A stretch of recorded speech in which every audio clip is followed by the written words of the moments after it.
and welcome to the Common Geeking Program. We are a book club style podcast where each episode we discuss a different topic from our own geeky and nerdy perspectives. As usual, I am your host, Jeff Leavitt, and this week we are going to be taking a look at Legend of Korra, which, it's been out for a minute, but it dropped on Netflix, so figured that would be a topical time to talk about it. But specifically, we're going to be looking at kind of like a sequel series, so it'll be mostly about Legend of Korra, but a lot of, Legend of Korra in relation to Avatar: The Last Airbender. But either way, this week I am joined by two fellow nerds who can introduce them damn selves. Go for it, my boys. Hi, I'm Colin. Definitely a viewer of The Legend of Korra and recording right now. That's good to know. Was that in contention? I feel like those are the only credentials for this particular thing, so, Sure. Show that I'm packing what needs to be packed. Are you suggesting that we have more strict credentials for our other episodes? I'm saying that if somebody else tried to hop on this recording and they, A, had not seen Korra, and B, were not recording, we wouldn't let them participate. That's true. So I have cleared the bar, in my opinion. Well, let's hope you can do a little bit more than that. But, and my second friend? Hi, this is Taeemul Chowdhury, or Chowder. Whichever you prefer. I'm really excited for this episode. Oh yeah, I mean, Korra is a great show, and we'll definitely get into that, but and talk about why. But yeah, we're gonna start off by summarizing and discussing the topic, and then end with a little rating section where we, give our own personal opinions on how good the topic is, which is in this case, of course, Korra, and yeah. And we'll also be discussing its relationship to its immediate predecessor, Avatar: The Last Airbender. Not The Last Airbender, the 2010 film by M. Night Shyamalan. No, it would be, I think, a pretty bad sequel to that. It breaks a lot of continuity.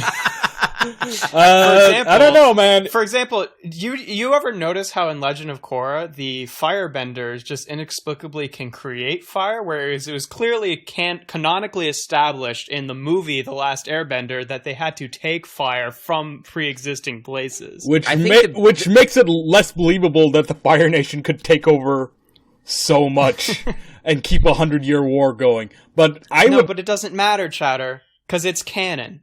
I would say it's a good sequel because it doesn't suck. That's what I was about to say. That's probably the biggest canonical violation, is that it's entertaining.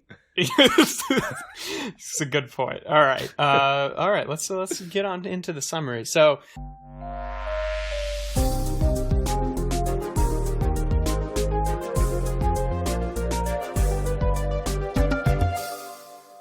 Legend of Korra, well, I guess first I'll give a fucking real brief synopsis of Avatar: The Last Airbender if you've been living under an animated rock.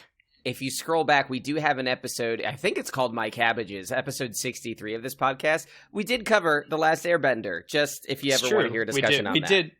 We did do that.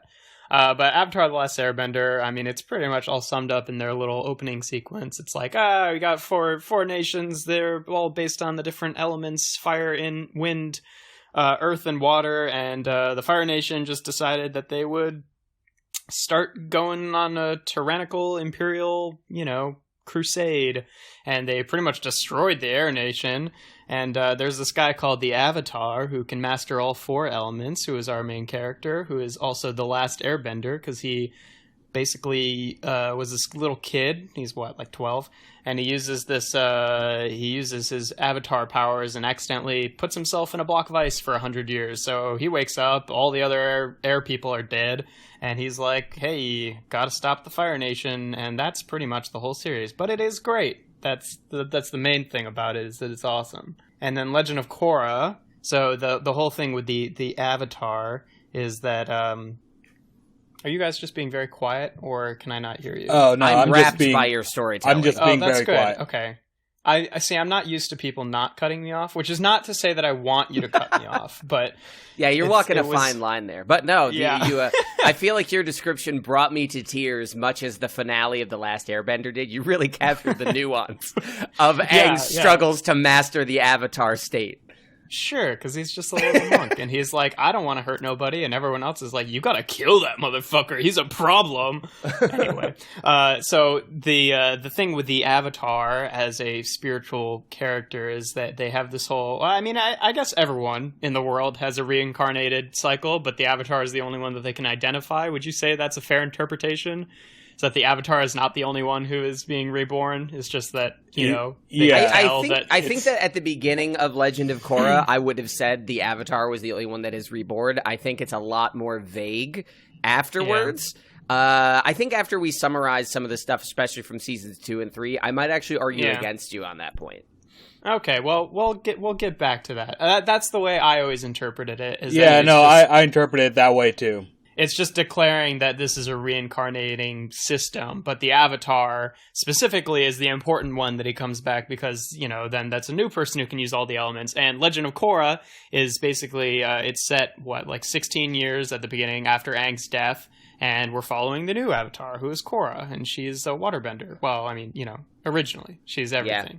I think this is one of my favorite introductions to any show ever because the entire 3-season journey of Avatar: The Last Airbender is how do I learn the different elements? I need masters. And in this one, 3-year-old Korra kicks the door in, just screaming, "I'm the Avatar!" and throwing elements. You gotta deal with it and just it's it so really good. It sets up her character very well in comparison to Aang. Yeah, it's like a couple times they mention it. It's just like I can't remember which character said it, but they're talking to like one of the other characters who knew the original characters, and she's just like, she's the reincarnation of your dad? He was such a sweet old guy, and she's a cutthroat or something like that. Yeah. So the whole first season, each season's about 13 episodes, so this series is shorter than Avatar, even though it has more seasons. The first season... I never noticed that. The first season, as far as the world goes, the big development is there's now like a metropolis, a New York City-styled metropolis that has been like industrialized. Yeah, like technology, going through like a industrial revolution. Yeah, technology has advanced to an industrial revolution kind of. Beyond that, they have lights. They have electric stuff. They have radio stuff that came like right after the industrial. Yeah, like it's progressed to like the 1920s, I guess. Yeah, they've got people who can like literally create lightning, so I can understand that they might move at a little bit different of a pace than we do, because of the big like in the original series, the big technological advancement is the blimp, right? Like, the first season kind of centers around the fact that Avatar Korra, working with Aang's son Tenzin, can't airbend. Played by J.K. Simmons. Very important detail. To such great effect. Tenzin. I want pictures of the Avatar.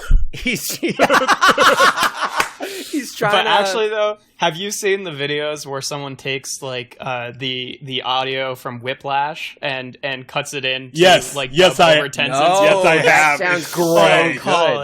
Colin, I gotta say, they're very you gotta good. link me those videos. Those sound great. But yeah, the first season is basically her struggle to learn airbending. She goes to the big city and experience metropolitan life, and there is sort of a movement leading revolutionary that is taking away people's bending powers in hopes to equalize people that can bend and people that can't. And his name is Amon, and that's kind of the first season. Yeah, and that's one thing that I want to just get right ahead of you and point out right now is it's not like a terribly important difference, but it is like a kind of a big difference between the original series and Legend of Korra, in that in the original series, the whole show is basically one plot line that develops, whereas in Korra, it's very much like each season is its own story. And I don't think that either way is better or worse. I like all 4 stories. Well, for the most part, I like all 4 stories told in Korra, and I like the big story in the original series. But it is. I like 3 stories in Korra. The second season is pretty terrible. Yeah, the second season. We're gonna get into the second season. Well, the second season does introduce a lot of things that I like, though. It does, but so before we jump into that, I think what was really interesting about the first season is how we see an Avatar that like wants to be the Avatar but doesn't care what it means to be the Avatar, and I think which is like the exact foil opposite to Aang, who is like, he's into all the spiritual stuff, but he just wants to be a normal person. Yeah, Yeah, whereas Aang is like, constantly she's teaching people deliberately things. meant to be like sort of Aang's opposite. Like the creators have said so in interviews and stuff. Yeah, And I think that the use of Amon as a foil to her is effective because everyone learns from Aang all the time. He's constantly teaching people, even though he's only 12. She's like 20 almost, and she's 16 in the first series, I think. she's 16 in the first season, and by the end she's 19. No, 18. No, it's late. It's more than that. It's got to I think be she's 19 like 20 or 20 21. because there's a time jump. Because there's like a 3-year gap between seasons 3 and 4, I think. So the interesting thing about Amon is that he spouts a lot of the same stuff Aang did, but through a much darker lens, which is like these things are all true about how benders work and these spiritual connections, but that is what tears the fabric of our society apart. And so my backstory with Korra is I watched part of it, like the first 3 or 4 episodes when it came out, and just didn't continue because it wasn't easy to watch. I just streamed it on CBS All Access and I binged it, and I was so struck at how the tone of Amon's equalist followers felt so lived in and believable and realistic. Like I believed in Amon as a leader that could change people's opinions on someone as notable as the Avatar. And the idea that like there is a divide, or there is like a hierarchy from benders and non-benders, and that makes a lot of sense. Like, it would be something that would exist in this world, and we see hints of it even in the original series. It wasn't a central focus, but it was there, like the episode Zuko Alone, where he comes across a Earth Kingdom village that is basically being bullied around by a couple of earthbending soldiers, because they're all non-benders. There's an implicit bias in the societies that the original series plays with, but that Legend of Korra finally says, okay, now we have a melting pot where everyone's coming together. Yeah. How do you extrapolate this and exacerbate it? And Amon feels like the logical conclusion. Because I think it kind of follows, like, real-world society and privilege, too. Because, like, back in the, when you've got, like, this big war going on, and also, like, there's less, free communication between the nations just because they don't have the technology, it's like, it's not really treated as like a huge deal, but that privilege is definitely there even though no one's talking about it. But then when the society evolves to the point where like, oh, now people can congregate in a way that they weren't able to, sort of like how we've got all of these social issues that are being brought up that probably wouldn't have been able to happen at the scale that they are without the use of the internet. It's like, oh, yeah, like now all these people who definitely were still underprivileged before are now feeling more comfortable vocalizing themselves about it. And it's just like, I could see like even Aang as this virtuous character just straight up not realizing that, because he's one of those characters who has arguably the most privilege in terms of like, his bending ability. Yeah. But it's interesting. I don't think it's handled like it definitely has points where it falls flat into like, oh, cartoon villain being cartoon evil, but like it's not. The seeds are there that you can understand it. Yeah, I think the ultimate reveal that Amon is actually a bloodbender using his powers. So like, I'm guessing they don't say it explicitly, but I'm guessing he's shutting off the chakras, like bending blood to sort of break people's spiritual flow. I would assume. Yeah, that is. And that then is the only way I think it could work. His ousting as a hypocrite and a liar, like he is a bender trying to take away everyone's bending. And then, and you mentioned this, Jeff, briefly in our episode 2 weeks ago. It ends with a murder-suicide when his brother just blows up the boat. Yeah, no, that was actually really. That was a really dark moment and a really perfectly, I think, executed moment. I loved it. No so pun much. intended.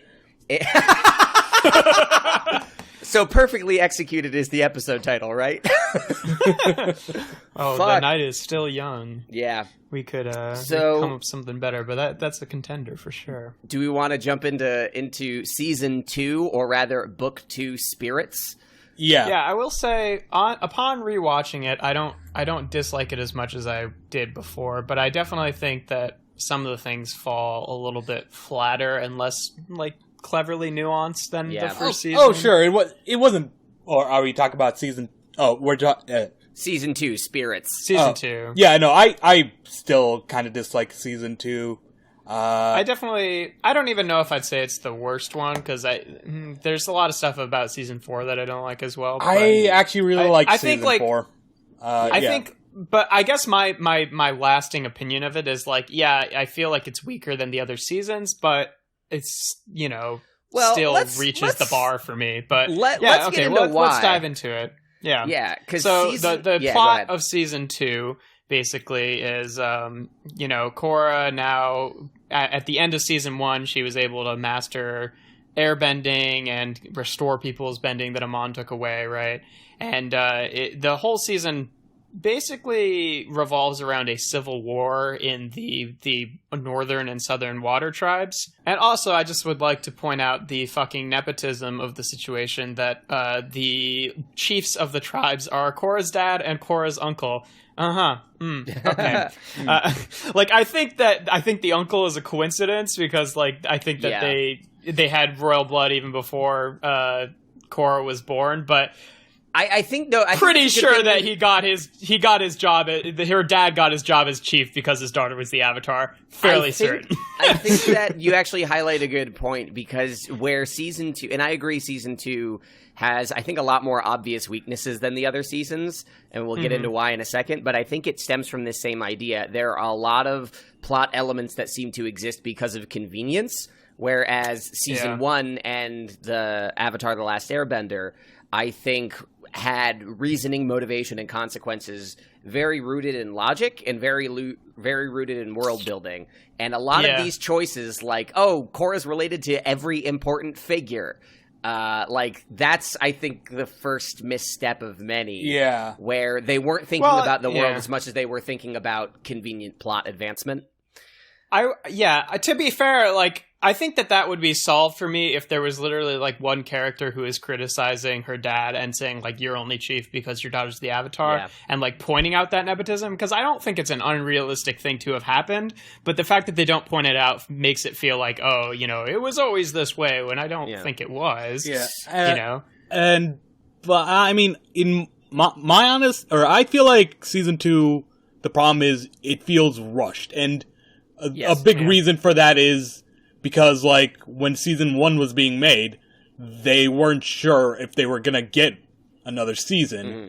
And then Nickelodeon was like, okay, you get to have 3 seasons, but you gotta make them now! And they jumped right in, taking it to, MCU level proportions real fast. Yeah. Where essentially... I will say that the biggest thing for me is I think that the villain in season 2 is the weakest out of the 4. Oh my god, yeah, he's so obviously evil. He's so obviously evil. He's so the villain is the big villain, big bad of, there's 2 really, but the big bad of the season is her uncle. Who is the leader of the northern tribe? A man who is constantly doing the evil king sitting on the throne pose with dark shadows highlighting his face, and it's what? So where I think season 2 has a lot of strength is in exploring the backstory of what the Avatar is. So Jeff, you were saying earlier that everybody's sort of reborn, but the Avatar is the most noticeable one. This actually explores humanity's relationship to spirits, because what the uncle wants to do is go back to the spirit world, break it open, and release a spirit to become a dark Avatar himself. And it finally gets into it's revealed in a little 2-part episode about the first Avatar. That the origin of the Avatar is society was definitely very different back then. They were living on lion turtles and stuff like that, and then they were given their bending temporarily by the lion turtles, and then this one dude took the bending and went out into the spirit wilderness, and then he ended up breaking up a fight between this being of light and this being of darkness, which was a very bad thing to do apparently, and then he ended up kind of working with the spirit of light to join forces and beat the spirit of darkness, and then ipso facto the spirit of light ends up merging with him, and that is what the Avatar is. And when you're going into the Avatar state, that happens a lot in the cartoons, this crazy powerful ultra mode, you are accessing directly the spirit of Rava, which is what the spirit's name was. And so I think it's an explanation that makes sense. It maybe pseudo retcons, but not really. Some things that were like kind of implied in the original series. Yeah. In that, like, they said, like, oh, the first Earthbenders were the badger moles, and the first, yeah, and then in this they do a sequence where he's like learning the bending, and he's like going and meeting dragons, which were the original firebenders, and it's implied that they're just like teaching him the correct techniques, which is like, it feels like a. It fits together when you think about it, but it just like there is that moment of wait, hold up a second. Yeah, it definitely caught me by surprise, but I think this is where season 2 does what a sequel series should, which is, where are the gaps we didn't fill in? Let's fill them in. Yeah. Where I think the season sort of falls apart is toward the end when Rava's opponent Vatu is released, and the uncle fuses with him and becomes the Antichrist and be the Dark Avatar. There's no attempt to explain the reasoning other than the world should be different, and that is enough for the villains to motivate. And then finally, in the climactic battle between them, the kaiju battle between their spirits, Korra is suddenly able to project a giant spirit, Tenzin's daughter is able to project herself everywhere, and the series stops trying to explain the mechanics of what's happening, which it did really well when it was explaining Rava and the original Avatar. But as season 2 goes on and you reach a climax, you sit there wondering, okay, big bad guy beat. What else? Like, what actually allowed that to happen? There are no rules to follow. Yeah, and also they did one of the worst calls, I feel, in season 2, which is severing her connection to previous avatars, because... Yeah, that was just a dumb call. Because, like...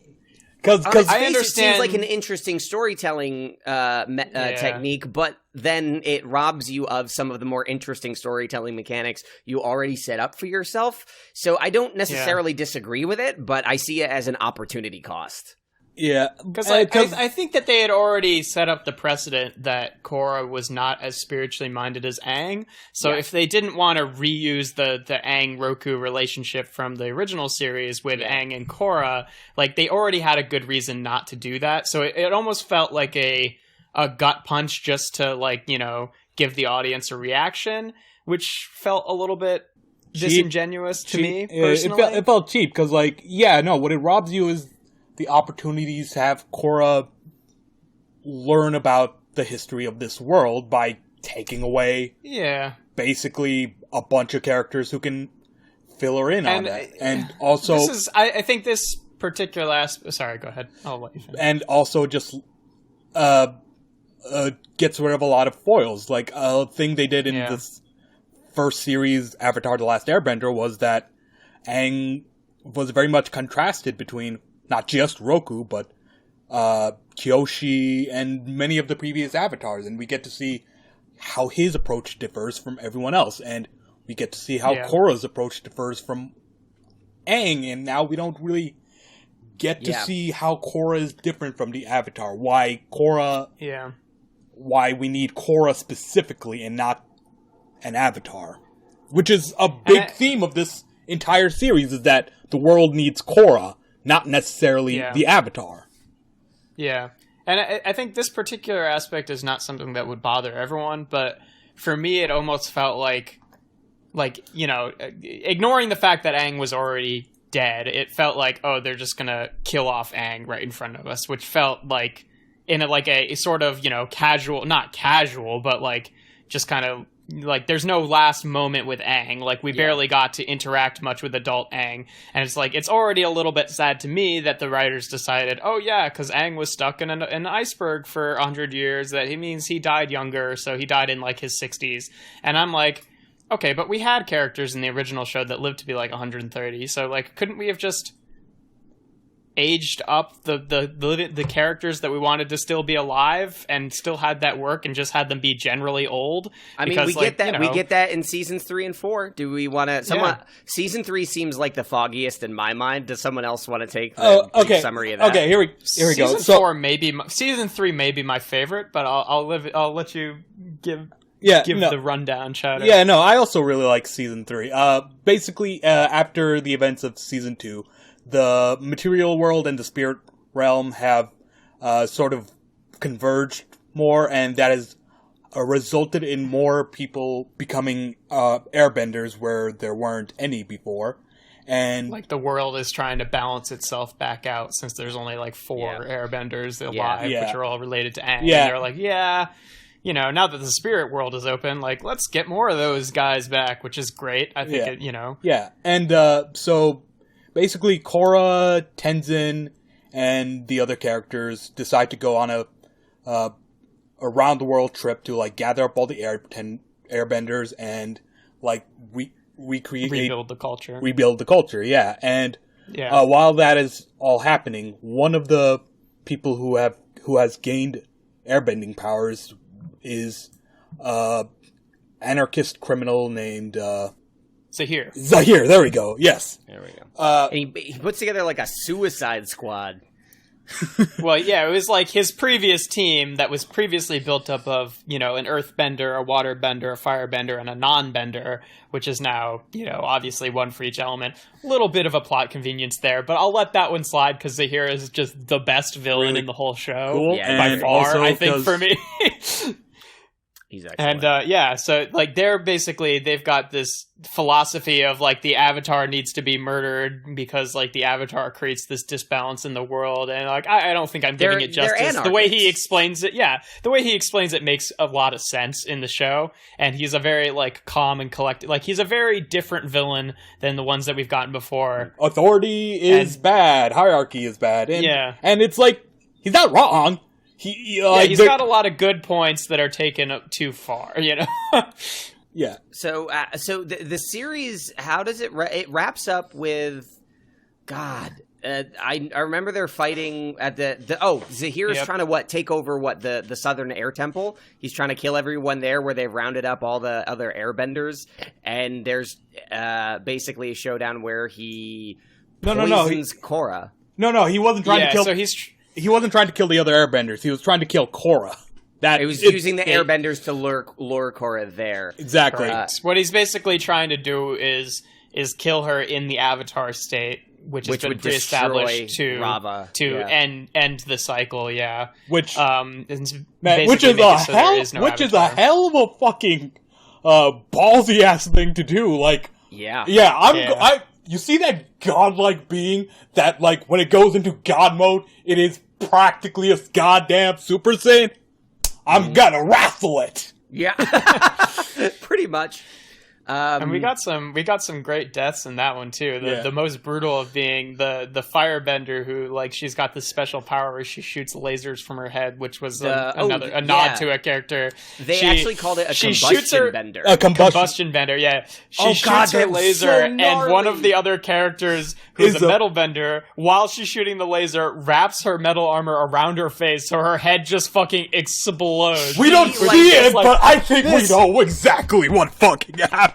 Yeah, it cut away. It wrapped her face in metal. There was an explosion, and it cut away, and Zahir was really upset. And I paused the show like, they did not just fucking suicide by cop the way that I think they just did, and I had to wind it back and watch it like 2 times. That was so brutal. Colin, this adds to your comparison of this group being like the Suicide Squad. Since her head explodes. All right. Oh my god. Title number 2. Moving on. But yeah, I mean, I think we should. I want to breeze through season 4 a little bit because I want to talk more about you know, Korra in relation to Avatar: The Last Airbender. But basically, the synopsis of series 4, and something that I respect it for, is it brings the stakes. Well, maybe not the stakes, but the consequences.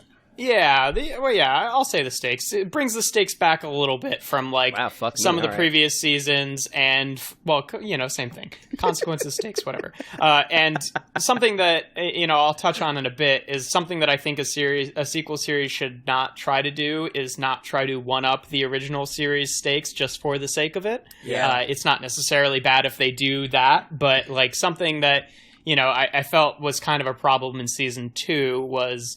It seemed like it was trying to one-up the stakes of not just the previous season, but also the original series. Yeah, they tried to hit the original series scale. stakes were already fairly high. And it's just like, no, the reason that we watch this show is because the original series was so good. So don't try to tell us that like Korra is more important than Aang, you know? Like, just don't even bring up that comparison, you know? Not to say that Aang is just way more important than Korra, but like, you know, just don't even bring up that conversation. Let us make those decisions. Yeah, right? And honestly, like, it's the seasons with the lower stakes that managed to justify Korra as a character better than the one where she's defeating the Antichrist. So the rest season 4 is essentially what's the lady's name? The Kuvira, Kuvira.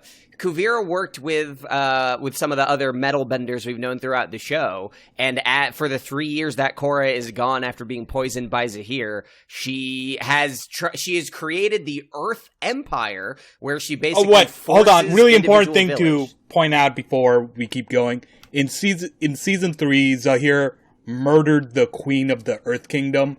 And that resulted in a giant power vacuum.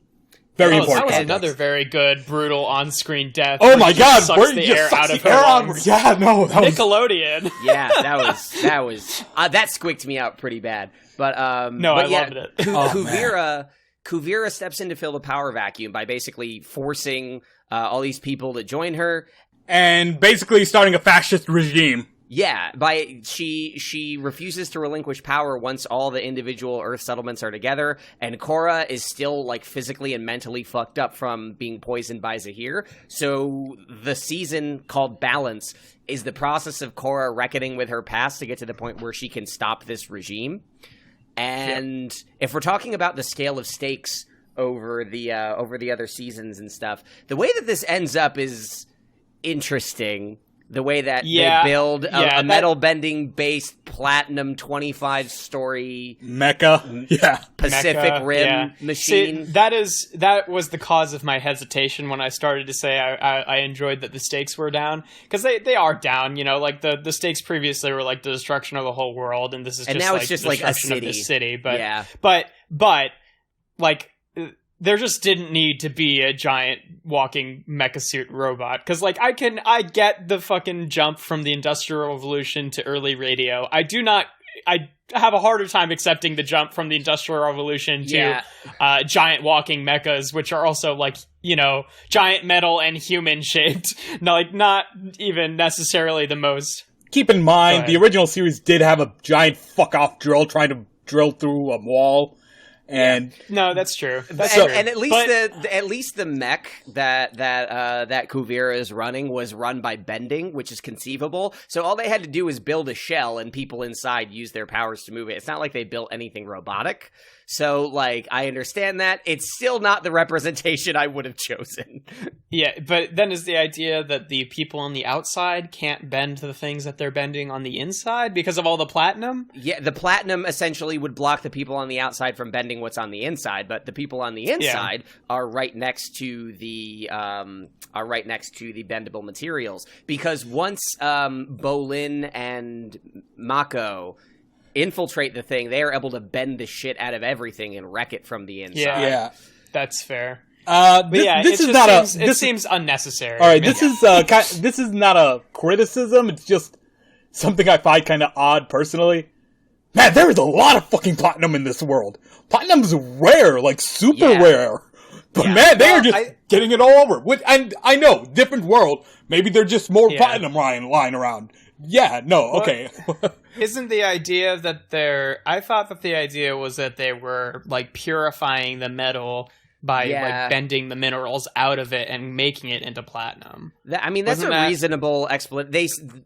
The only thing I think they say is that platinum is so pure, like, you can't bend metal this pure. I think that's the extent they go into as to why it's not bendable. Yeah. That was something that What's-Her-Face's dad said in the first season. Yeah. Asami. Her name's Asami. Asami, thank you. Yeah, and then, she's an important character, by the way, and we somehow never mentioned her. Yeah. Well, we don't need to. I mean, we don't need to go into all because we didn't really talk about Mako or Bolin either. But. So essentially, the end of the series is they stop Kuvira. They save the city. The spirits have moved in with everyone. There's now an airbender culture, and Korra has regained her confidence and understanding in herself and opens up a new spirit portal. Oh, and also, by the way, they're bye. Yes. That is how it ends. Which is... Yep. Yeah, and I remember, so I've heard a lot of people say, like, it's, so the last shot of the show is Korra and Asami, both women, walk into the spirit portal together holding hands, and a lot of people were happy, like, they had some queer representation. I've heard some people say that there was no foreshadowing. I'm gonna tell you, the first time Asami is on screen in season 3, episode 1, the first time they walk next to each other, I'm like, oh, they're gonna fuck. Like, I just read it immediately. No. I definitely agree. Nice payoff. Yeah, no, I definitely agree. I think there was foreshadowing. I just feel like I wish there was more like on-screen interaction that like I will concede. That is I was happy with it at the time, but in retrospect and now having seen like other shows like handle that representation better, like that's a whole nother discussion, honestly. But like but then again, part of like what allowed those shows to handle it better was they took the ball that Korra had and ran with it. This ended 6 years ago. But there's a difference between, these characters like being implied to be gay at the end and like actually, like even if you accept that, which I do, but like, accept that like, oh, that's definitely the implication that they're getting together. And there's been comics that have confirmed that after the fact, but like at the time it came out, like most people thought that, but there was room to argue. There were people who were like, they're not gay, la la la la.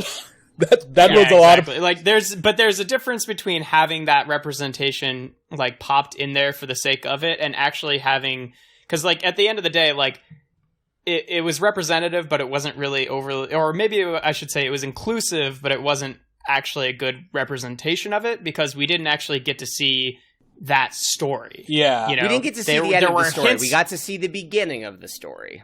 No, but we didn't. We got hints maybe sometimes that they were a thing, and at the end they are implied to get together. We didn't get to see like the story of like like a typical will they won't they, but instead of a guy and a girl, it's two girls. We didn't get to see. There was no narrative built around the fact that they had any feelings for each other. No, but I still felt it. To me, it didn't feel like it was written out, and I would have liked it to be written out. But I still understood from the character's relationship and performance, like where it was going and the growth between it. And it felt more natural than, say, Avatar, Aang, and oh my goodness, why don't I remember her name? And Katara, which was very will they, won't they the whole time. That's interesting. But like, I like Aang and Katara personally. Yeah, I know, I'm fine with Aang and Katara. I'm thinking about I like them. This show, The Owl House, which I've actually talked about before on CGP, but like, there's these two characters, the main character Luz and a character named Amity, and like, even in the first season, you are seeing like the narrative of these two characters becoming a thing play out, because we're still in the first season, but the most recent episode very blatantly reveals that Amity has feelings for Luz. So like, I'm comparing that to Korra. It's like, here we see how they see each other in the beginning, how that dynamic is changing, and why Amity would be where she is now, where compared to Korra, it's like, we kind of get a sense of chemistry, but then it gets kind of covered up by like a bunch of other stuff going on, including a separate romance, and then right at the last minute. Yeah, go on. Let me put it this way: if the series ended and the two of them did not get together, I don't think any of us would feel like it was missing. It wouldn't feel like a plot thread that was abandoned. It wouldn't feel like, oh, they were clearly implying this. You know what I mean? Yeah, so I'm with you on that, Jeff. Like, it's I agree it's with you tangible enough to recognize, but it's not tangible enough to like say like, oh, that was just definitely there. Yeah. You know what I mean? I agree with that, but I'll say something about that I've said about Toy Story 4, which is, if you had never made a Toy Story 4, I would have been totally fine with the ending of Toy Story 3. As a person who has seen Toy Story 4, I'm glad I got it. I'm actually of the different opinion. Let me. I'm gonna cut us off right there because I do want to talk about sequel series, and discussion of Toy Story 3 versus 4 is a completely different thing. I don't want to get into but it. those are my feelings of Toy Story 4, and I think it's emblematic of the same thing. You're right. Korra might have made just as much sense if they didn't end up together, but the fact that they did added something for me that, no, I wouldn't have known I was missing. No, it added something for me too, but like, I also... Other than that, I do want to talk about some other prequel series and like, you know, what makes or sequel series rather, and what makes a good sequel series. Because in my opinion, and I don't think this will be a very controversial view, but Legend of Korra is like the epitome of a very successful sequel series for me. Yeah, I think I would agree. That is my hot take. I think I would agree. Because I would agree, yeah. These are the elements of it that I think really stick out to me, is that Earth, water, fire, air. Exactly. Yeah. Is that it takes elements from the original series and expands upon them without retconning them. Like, at least nothing like huge and important. Yeah. Nothing that like recontextualizes things that we were seeing before in a way that makes it not make as much sense. Yeah.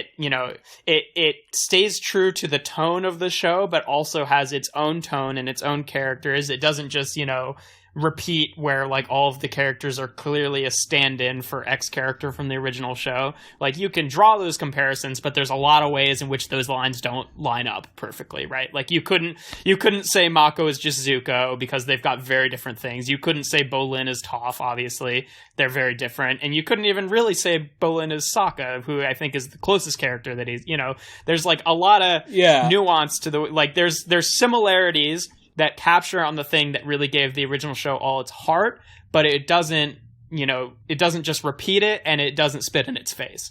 That's like the thing that really works for me. Yeah, and I think what I really admire about Korra is that it uses the original as like a foundation, but then it gets ambitious with it. Like, it doesn't try to keep the setting in stasis, but rather, well, technology is going to advance. Wonder what that would look like. What would this world look like? What would characters have to... I think that begs an important question, because if we're talking about what makes Korra successful, I think I agree with everything that you guys are saying. How would you have made this not successful? How would you have made those extrapolations feel disingenuous or disconnected? Because it's hard for me to look at this as... It's hard for me to imagine this as something that wouldn't work, because it is so earnest and it is so ambitious. Like, even Chowder, you mentioned it earlier. I think even the fact that they structure it differently, that you have individual arcs instead of the original story, is a huge break from Avatar: The Last Airbender. Yeah. But it is in the service of doing something new. And I think we take for granted how well this show does it, but like, how did it get there? Well, I guess I'm going to answer that sort of by asking y'all a question, which I do have an answer for, but I'm interested to hear what you think too. Can you think of an example of a show that has a sequel series that is a good show on its own, but is not a good like sequel series to the predecessor? Because I do have an example of this myself, but if either of you have something that immediately pops out, I would like to hear that. You go first, Al. Yeah, I have something that I can think about, and we talked about it pretty recently, which is Star Trek Picard. And I'm bringing this up just because of how recent it is, and like, Star Trek is very saturated right now. We've got a lot coming out. But if you look at Star Trek The Next Generation, which is technically a sequel, but I think of it more as a spin-off of its original series. I think like certainly in retrospect you would say it's that. I think that you could call it a sequel series when it was the only thing else in the franchise. Yeah, it was definitely now heralded that it's like as this huge that, franchise. but it has turned into something else. The last we saw of the next-gen characters was in 2002, and then in 2020 we get Star Trek Picard, and it is very much picking up the threads of Star Trek The Next Generation. And where, Jeff, you mentioned that Korra has a very similar tone, but is independent sufficiently enough to be recognized as its own thing, Picard takes a bigger swing and is extremely different from like the adventure of the week moralizing Next Generation, and is a slow methodical character study that I think on its own is largely successful. And I won't go into the details. The three of us have already talked about it and we have our opinions, but I think it's something where it's a show that works because, like Korra, it respects the individual elements but refuses to rest on its laurels. And I think where it fails is in the same places Korra Season 2 fails, which is it tries to get too big, and when it does, it overcomplicates itself. And then when it does that, it sort of loses some of the rules that make it cohesive. Where Star Trek Picard is unfortunate is that came at the end of the first season, so it kind of colors the whole thing a bit differently. So while I think of them as like radically different takes on the sequel series, they do the important things of focusing on the character we want to see, of adding to the world. It's strange to think that with how different Korra and Picard are, these shows I think succeed and fail in exactly the same ways to radically different results. Yeah. See, the one that I'm thinking about is so there's this little fucking show called Beast Wars, right? Which is, it's a Transformers series. And there is a sequel series to Beast Wars called Beast Machines, which I actually think is a fairly good show, at least in the spectrum of Transformers shows. Like, it's one of the 4 that I will go back and rewatch occasionally. But there is a lot of hate for Beast Machines because as a follow-up to Beast Wars, it tosses a lot of the tones. Who would have seen that coming? Colin says, like, I'm not going to respond to you. Like, you're still cutting me off, asshole. Oh no, that's just a different. You typed it. That's a different chat. That's the. Oh, I thought you just said that's that not the to CGP. us. I was like, I was responding to Austin sending us a picture saying that Kamala Harris was announced as Biden's vice presidential pick. Oh God, damn it. I didn't see that. Fuck me. All right, again. Different discussion for a different talking day. about inferior sequels. Can we talk about how the Biden campaign is basically the inferior sequel to the Obama campaign? It really is the beast machines of modern politics. Anyway, a lot of I'm going to try to just brush back that information doesn't exist in my head now and keep trying to talk about Beast Wars, but sigh. A lot of people have criticisms of Beast Machines because it takes these rather successful tones of Beast Wars and kind of flips them on their head, and also because it takes place immediately after the series and we're immediately in conflict, it almost invalidates the ending of the original show, which is bothersome, and it also takes some rather likable characters and jumbles around their motivations in a way that they're compelling characters on their own right, but when you start looking at the ties between the two of them, it's that's when it starts to break apart. It's just like, when did this character become very, very spiritual? And when did a fan favorite character turns out was killed off screen on the first episode, sort of. But then he comes back and is evil now, and it's just like, well, that's not cool, but whatever. I think that leads to some parts of Korra that we kind of glossed over, which is I kind of wanted to bring up my own example, but go ahead. Sorry, go ahead. Yeah, I guess something that comes to mind is Digimon. Season 2, because with other parts of Digimon, like Season 3, 4, and 5, they are in their own separate continuity, but 1 and 2 are actually tied together, and that 2 is a direct sequel to 1. 2 is the one with the eggs? Is that... 2 is the one with the eggs, yep. Okay, cool. It wasn't... God, that whole original series is just one season? Animes are weird. Well, okay, series, show. Fair, okay. Okay, fair. I was just using the wrong term. You get what I'm saying. Anyways. I understand what you're saying. Continue, yeah. Alone Season 2, or Adventure 2, Digimon Adventure 2 is, okay, it's fine, but, especially when, taking it as a sequel, it kind of doesn't work. One, it's doing the one-upmanship thing where it's everything is bigger and better, and these Digivolutions are just way better than the Digivolutions from the previous series.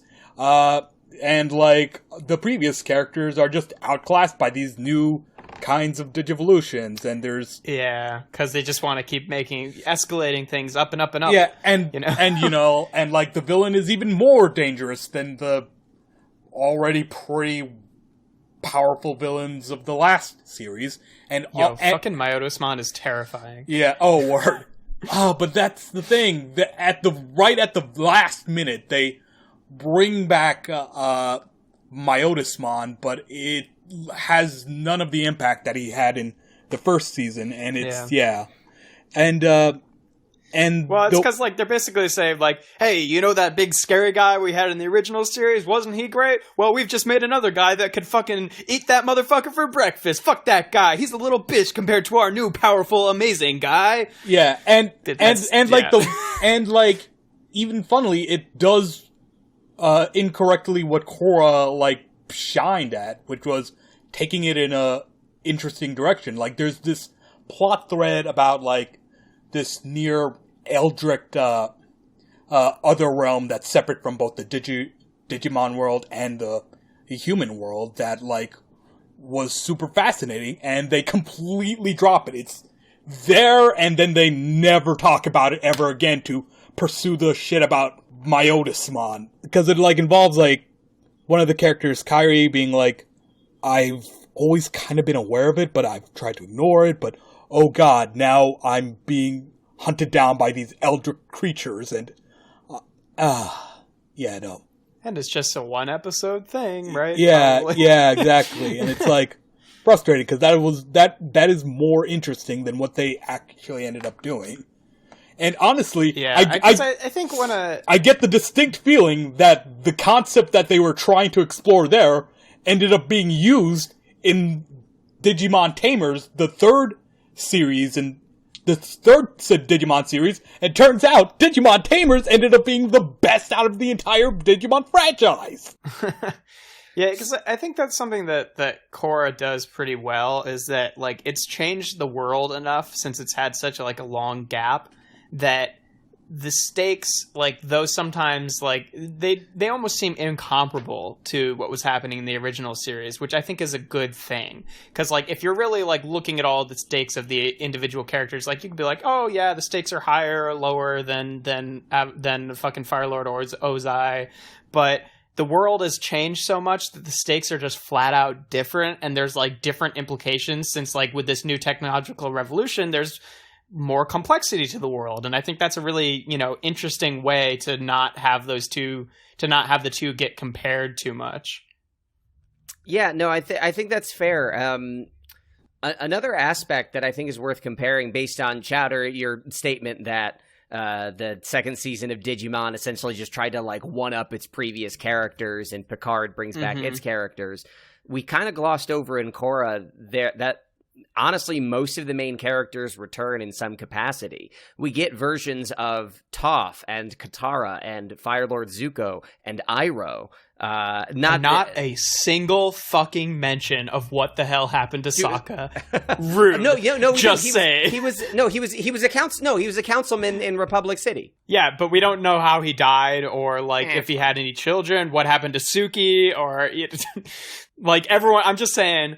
Avatar. I'm just saying that Aang and Sokka are the only two characters that are dead, and we don't hear anything about like what happened to Sokka. Fair. We just hear, it's just like he was one of the three main characters of the show, and it's like, and we do get to see him as like a judge in Republic City, but But so I guess here's the thing: there's this fan theory that like Sokka was one of the people who like protected baby Korra when like Zahir and his Suicide Squad tried to kill her, and like Sokka basically gave his life protecting Korra, and it's like, that is such a cool concept, and I wish that was real and canon and shit. So I guess what I want to ask is Korra is not a show that focuses mostly on the original characters. They're kind of set dressing, but like to what extent does that contribute to its success? Like if we hadn't had all these characters come back, would it be worse? If they'd come back differently, would it be worse? Would it be better?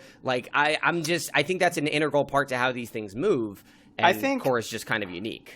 Personally, I think it's fine that they don't really use them. I feel mixed about the fact that, like, every time they bring back a new character, it's basically saying like, oh, it turns out Aang's really the only one who's dead. Like Aang and Sokka is like, that feels a little weird, because like, I don't know, that might just be a weird hang up that I have with like wanting Aang to at least live a little bit longer than some of the other friends, because like it's sad that he, I think, died in his 60s to me. Yeah, even if he was at peace. But also that did not bug me at all. I was fine with that. Yeah, it didn't bug me, but like, Jeff, understand. In order for this series to exist, the original Avatar has to die because Oh yeah, sure. Okay, but here's the thing: is that everyone dies. That doesn't mean he has to die in his 60s. All right, like they. I mean, if they wanted the setting to be in this 1920s world, not. Okay, first of all, that's not true at all. Because the other characters, that would mean that they're all in their 70s, and we know that King Bumi lived to be like 130. Sokka died of unknown natural causes. What if the others die of the same thing? I'm just saying, people in this world like live longer than people in our world, or have the capability to. Only very special few people, like the only ones we've seen to live that long are like Bumi. King Bumi, and okay, but what I'm saying is, if Aang died when he was 80, some of our other characters could be 90 something right now, and that would not bat an eye for anybody. Okay, all right, Chowder, we're gonna, if we keep this going, Jeff is never gonna stop with this particular point. Okay. Let's move on. Okay. Excuse, I am fucking running this show. You don't get to tell me when to move on, motherfucker. No, I'm telling Chowder to move on so that we don't egg you on. I'm scared that we're going to poke the Avatar state of Jeff's rage over this one plot point. It's not like a huge rage. It makes me a little bit sad when it's like, to draw back what I was talking to with Beast Machines, and I think that this is something that Korra does generally pretty well, is that the thing that sucked with Beast Machines is like I felt like it had validated the ending of the original show, because it basically said like, hey, you accomplish your goal, and then essentially the very next day everything is thrown a miss, like there goes your happy ending, it's all gone. And I think the thing that's nice about Korra is that they got to live the rest of their lives, is that like it would suck if they were like, oh, and then the story turned, and then fucking turned out Zuko was tyrannical and took away and murdered Aang, and that's when the new Avatar, like, that would be bullshit. You know what I mean? It's just like despite my irritation and sadness that Aang died relatively young compared to the other people in this world, they did all get to live the rest of their lives and like have satisfying endings, even if we didn't like see the rest of their, grown up narrative arc. Okay, so I think that's something that the show does well. Yeah. This is not a sequel series, but Alien 3 was super. Yeah, I really just like Alien 3. like the entirety of Aliens, which is the second Alien movie, is basically Ripley saving this little girl and like however many members of the crew she could, which ends up being just one dude, and like and that's how it ends, with her getting off the fucking alien planet, nuking everyone and nuking all the fucking xenomorphs in sight and saving whoever she could. And it's like, yeah, that's a satisfying ending. And then the beginning, and I mean, like, it starts with like the little girl and the android dude she saved dying, and it's like, what the fuck was the point of Aliens then? It invalidated. Fucking one could potentially feel that way about, if it weren't so absurd and it didn't fucking matter, one could potentially feel that way about the different generations in JoJo's Bizarre Adventure.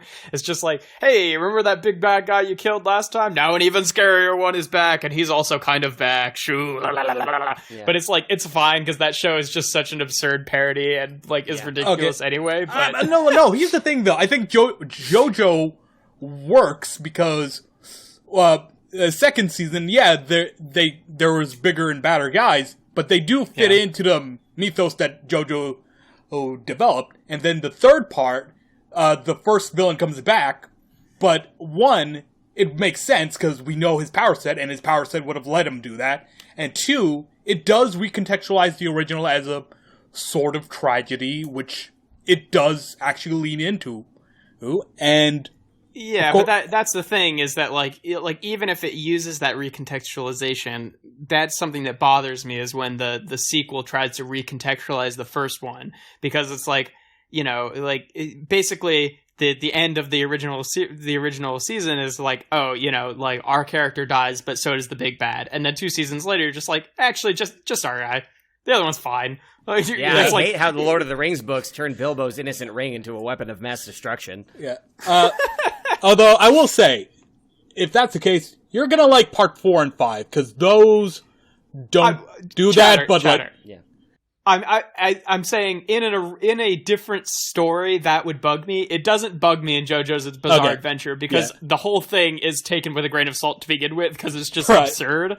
Okay. And, well, some might say bizarre, but but I'm just using that as an example of the. Okay. Okay, I get you.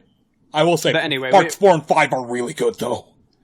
Let's. I think we've rounded out this discussion and kind of identified some of the reasons that Korra is a pretty successful sequel series and what makes or breaks that from some of us. You guys want to move on to the rating section since we've been going for a while here? Yeah. Boy, howdy do I. Colin's like anything to get away from talking about anime for 5 minutes. I'm so sweaty.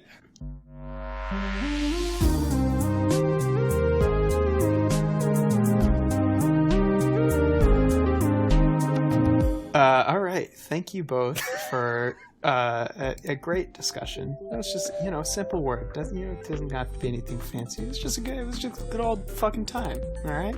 Now we're going to move on to the rating section where each of us I guess sidebar with Chowder. Did he just sound like he was threatening us to tell other people we just had a good time? Because I feel threatened.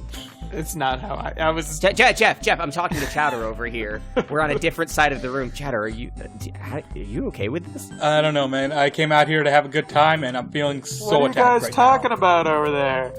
Nothing, Jeff. It's fine. It's fine. We're talking about how great you are. Just talking about squids. All right, if he does this again, I'm gonna fucking knife him. Let's go. I like What's up, Jeff? Well, today we're going to rate the topic on a scale from 1 to 10. Yeah, that's a good thing. There's lots of good things. Lots of good things to take from Korra. You guys got any ideas? What's your metric? Boom Jew! The flying bunny spirit! Boom Jew!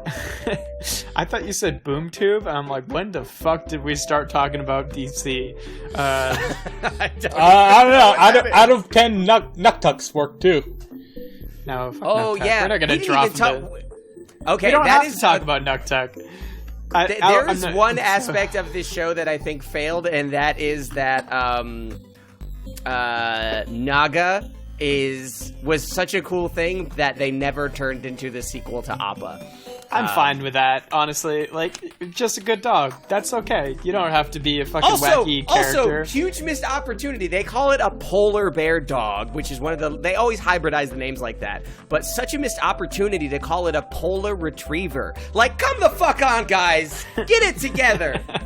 That's pretty good. I'm gonna say no to Nuktuk. I mean, we could just do Avatar cycles. That's something. But we lost our connection to all the previous avatars. That's true.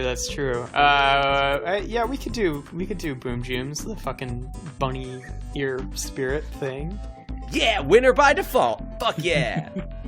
Story of my life. Wait, no, Pabu. Pabu. There's only one Pabu. Oh. There's only one. There's lots of those. What about... Wait, we could do it on a fuckers. scale of 1 to 10 airbenders because their repopulation... Because they're repopulated. Is the metric of growth. Okay. Yeah, like how repopulated is the air... It sucks that our top bar for that... Let's say by the 100. Because if 10 is really our highest bar here, that's a little bit pathetic. Yeah, we'll do 1 to 10, 100 airbenders. And I want that... Okay. By the 10, to be clear. Okay. I don't want no fucking 476 or some bullshit. All right. 1 to 10, 100 airbenders. How many, what would you guys rate Legend of Korra? And you know what? I'm going to ask for a bit of a hybridized answer. I would like to hear what you think about the show as a whole and how you feel it is as a sequel series, which I think in this particular case are going to be rather in line, but I would like to hear if you have any differences there. So I thought about rating this the same way I did with Picard, where I looked at the number of installments and I was like, how much do I like each one? There are 4 seasons. I like 2 of them a lot. I like one of them a lot. and I like one of them. Yeah, I'd say it's fair to say that the odd-numbered seasons are definitely the superior bunch here. Yeah, as a Star Trek fan, I'm used to that strange alternating form of success. But it's like the presidency. It's like, hey, we'll get a good one, and then people will be angry, and we'll get a bad one, and then hopefully people will get angry at that, and then we'll get a good one, and then goodness, if only it were that simple. Biden and Kamala coming to combo break, so I'm gonna rate this. I'm going to say this is 800 out of 10. I really love the show. I really do, sincerely, the same way I do Avatar: The Last Airbender. There's still some stuff about the style generally that I've complained about a million times that is just not for me, and I watch these shows in spite of those stylings. But as far as its story, its characters, its sense of growth, its sense of progress, rating it as a show, I think I'll give it, the 800 Airbenders out of the potential 1,000. Because I thought it was 10,000. Yes, yeah. Oh, then it is 8,000. No. Sorry. Oh no. It's 800 out of 1,000, and 1,000 is 1,000. That's Man, right. you are making right. this real confusing, Jeff. But That's not that confusing. It's multiply everything by 100. That's not hard. The truth is that just watching the show as a binge, I found it super enjoyable. There were parts where I was less interested, and I think that it doesn't make the case for its ancillary characters soon enough. I think that the first season in particular, everyone besides Korra and Amon is set dressing, and it's not until the later seasons that we start to get them more in rotation, but then some characters fall out of rotation, and I think it's generally hard to really click with all the side characters as consistently as you do the main characters, which is partly the point. But Varys. Varys is just Varric. Fun. Varys is just a very fun. Wait, is it Varys or Varric? Varric. Varric Varys is the one from Game of Thrones. Varys is Game of Thrones. Zuli, do the thing. Yeah, because Varix is a character in Destiny, so I'm threading a line here. Varys, Varric, and Varix. Ooh, they should get together. They're nothing alike, I assume. Nothing alike at all. Varix has 4 arms and is the voice of the goldfish from American Dad. So which actually Varys got his genitals cut off. That was actually D. Bradley Baker who voiced Amon's brother in season 1 and does a ton of other ancillary voices. He does everything.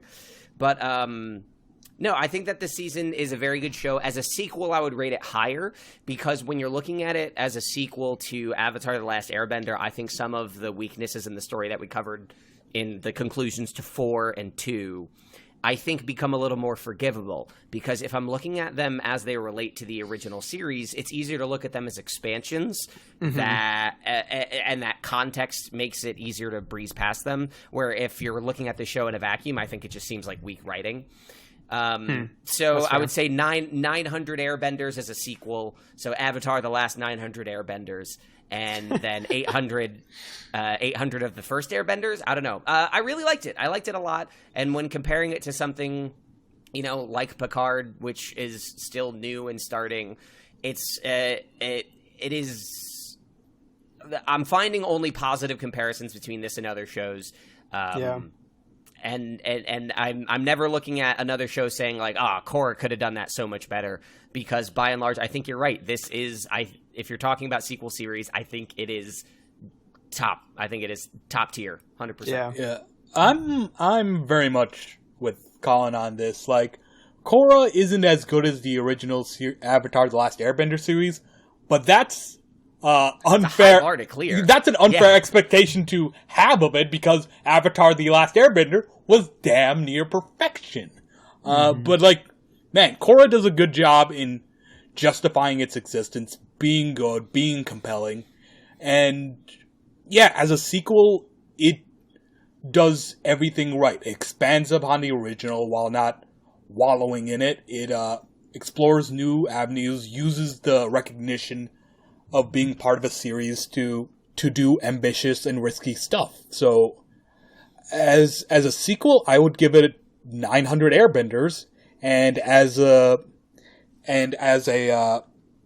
show on its own, I'd give it 800 Airbenders, just like Colin. Yeah, no, nice. Yeah, I think Yeah, I think I'm like I definitely agree that I would, if I had to pick of the two, I'd say I like the original series better, but it's not in a way that this was like a drop of quality or anything. It's just like they are kind of different shows with their own identity, and I've never once, when watching that show, never once did it even cross to my mind that it was a disappointment, or that it was a step down, it feels like they naturally fit together, and like it's evolved to the point where, like, when I think about Avatar, I don't really think about Avatar without also thinking about Korra. Like, it feels just like one long show to me that just has like a change in the middle, and it feels pretty natural in that. So like I think where I personally end, and I think I agree with you with the 900 out of 1,000 for the sequel, but I think I'd also give it a 900 for me for just it as a show on its own.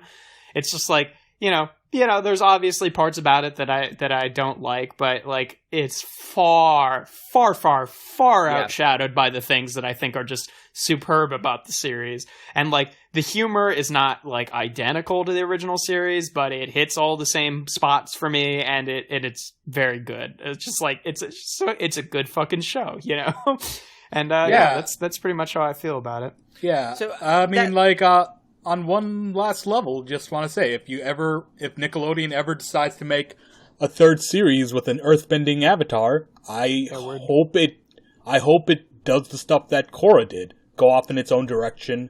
I kind of want, if they ever did a third series, I'd sort of want it to be set like farther away, because like it would be less of it would feel like less of a jump for me, because like I'm wondering, like, since we got to giant mecha robots by the end of Korra, like, what would the next 50 years bring us? And I sort of don't want that question answered immediately. I sort of want, what would the next, 300 years bring us, so I could have enough removal that we could just see Korra, we could just see Avatar in space, and I'd be so down for that.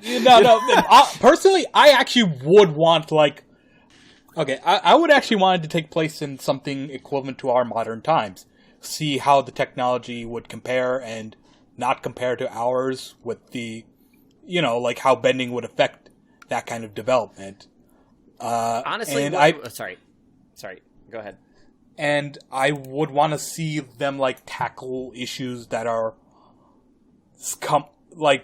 reminiscent of stuff that's going on in our own world, because again, I feel like a lot of the issues with classism and privilege and even racism are heavily addressed in Korra, but an information age. Exactly. Interesting. Exactly. And honestly, I could even see how the villain could be realized. Each villain in the original just have to be orange. No, each villain in the original series and Korra represents a different kind of ideology. The Fire Lord Ozai's imperialism, Amon is a sort of communism, Zahir's Korra's uncle is theocracy, Zahir's anarchy, Kuvira is fascism. I could see the villain of a modern day Avatar being capitalism. Avatar: The Last Zuckerberg. Oh, God.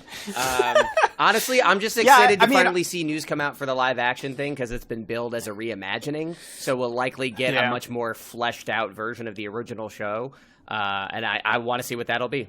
Editor's note: this episode was recorded literally the day before the creators of Avatar, Brian Konietzko and Michael DiMartino, announced that they would leave production of the live-action Avatar series. Right, and there's a lot of, skepticism towards that, but honestly, since it's the original people working on it, it's they made two shows that felt fucking like they had so much care put into them and were slam dunks. It's I trust those people implicitly. I trust them, but that movie was so terrible. It just I'm going, I can't do it again. Well, I'm not strong enough. Well, here's the thing, Chowder. I'm not strong enough. Also, it's like so much meddling by Nickelodeon made that what it was. You know, I'm also like, I saw the movie once when I was like much younger, and I don't remember much from it. I pulled up like a clip of a fight scene, like a single one-shot fight scene from that movie. It's so much worse than whatever the writers could do. It was a failure on every level of conception and execution. Chowder, you would have to try really hard to approach that level of banality again. I think with such wonderful source material, and with the same stewards at the head of it. So that's my thought. I understand your fear, but I do not share it. I'm optimistic. I also, in general, like I know there's been some stinkers, but I feel fairly good about most of like the Netflix shows that have come out. There's far more than I'm even aware of, because it used to be like, these 5 or 6 shows that Netflix has made, like they're actually pretty good. Yep. But now it's just like, oh yeah, there's fucking hundreds of them. But like, I still have that sort of, that mentality in my head where it's just like, when something's like a Netflix show, I'm like, oh shit, this could be good. I don't know. I mean, I don't know, man. Death Note. Death Note. That's a movie. Different. That was incredible. I don't want to hear anything. Death Note, the movie. Death Note, the movie was perfect adaptation. Like, I'm not even gonna humor the irony there. How hard do I have to nope out of this conversation to end the episode? Editor's note. I hate to say I told you so, but God, no. God, no, I can't go through this again. Oh, no. Why? Why's it gotta suck again? Topic for another day. Something that I would love to talk about. Honestly, I would love to. We probably have before, actually, but it was a domain in an early episode. In the Black Panther episode, I remember. Yeah. I would like to talk about it in depth, though, so I'd be down. I mean, I think that's a good place to end it. We can just about wrap it up here, folks. Thank you for listening to the Common Geeking Program. Again, I've been your host, Jeff Leavitt. You can find me on Instagram at Things I Wish Existed, and I have a toy review channel on YouTube, Alchemist Prime Reviews, if that's something that's up your alley, and if it's not, no worries. Again, I've been joined by Colin and Chowder. You guys have anything you want to toss out to the audience? I mean, you can follow me at SonicColinK. I do 2 other shows as a part of this thing, which is Dice Populi, which is a tabletop show. We just passed 1 year, and we're getting some fun stuff sorted for that. And how you doing with Laura, who just had a baby? And apparently on an episode I had to record... What a nerd, am I right? I had to record an episode by myself, a couple, just to fill the gap. And I mentioned she forgot my birthday, and it guilted her so hard that we actually were able to record an episode together. So, woo! That's really funny. Yeah, no, it was funny. So it's good. Both of those are at commongeekingprogram.com, and I love them both. All right, I'm Taeemul Chowdhury, or Chowder, whichever you prefer. You can find me on Twitter, at Taeemul Chowdhury. All right. And then our next episode, we're going to have on the 4th of September, we're going to have a new common briefing program where we'll recap geek news. And then our next regular CGP episode like this one will be on September 18th, which is the 3rd Friday in September. So you've got that to look forward to. But yeah, I think that's just about it for us. And we'll talk to you in a few weeks. Ciao. I'm going to the spirit world. Fuck this.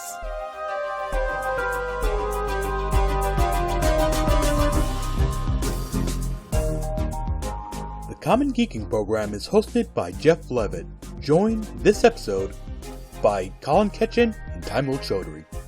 This episode is sponsored by the realization that you're going to have to vote for Biden. I know, not ideal, but think about it like this. You're voting for who's gonna be the next Supreme Court judge.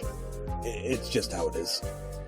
The podcast is created and produced by Colin Ketchen and Jeff Leavitt, and features original music by Colin Ketchen. This episode was edited by me, Taeemul Chowdhury. We'd love for you to stay engaged with us on social media at Geeking Program. If you want to know more about us and all our other projects, head to commongeekingprogram.com. And as always, thank you for listening to this podcast. Bye.